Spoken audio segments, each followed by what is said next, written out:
Hallo Kai-Uwe, wir sind hier auf dem Barcamp in Berlin. Wir haben 2 Tage miteinander jetzt hier gute Sessions gehabt. Wie ist dein Eindruck insgesamt von heute und gestern? Beide Tage zusammen absolut super. Also freue mich jetzt schon auf nächstes Jahr. Die Veranstaltung geht weiter. Sehr viel Inspiration.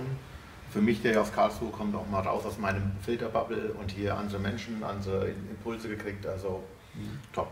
Ja, gut gefallen. Ja, super, gut. Wir haben jetzt gerade eine Session gemacht hier, da haben wir im Gaming-Bereich so ein Modell gehört, wie das so, was hast du von heute hier aus mitgenommen?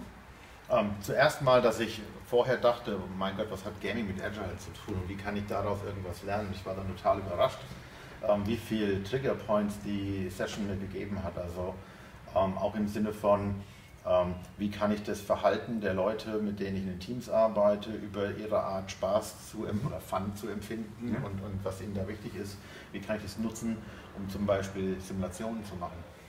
Ja. Gut, also ich höre daraus, du hast einige Takeaways für dich mitnehmen Absolut, können. absolut. Wir hatten auch eine sehr angeregte Diskussion innerhalb der Gruppe und das finde ich das Schöne, dass man von ganz viele verschiedene Leute aus ganz verschiedenen Perspektiven schauen sich so ein Thema an und man hört immer wieder Bemerkungen, wo man denkt, hey, da wäre ich doch nie von allein drauf gekommen. Also allein dieser Effekt, dass du Impulse kriegst aus allen möglichen Richtungen, auch da, wo du es gar nicht erwartet hättest, das ist das, was den Wert ausmacht von so einem Event.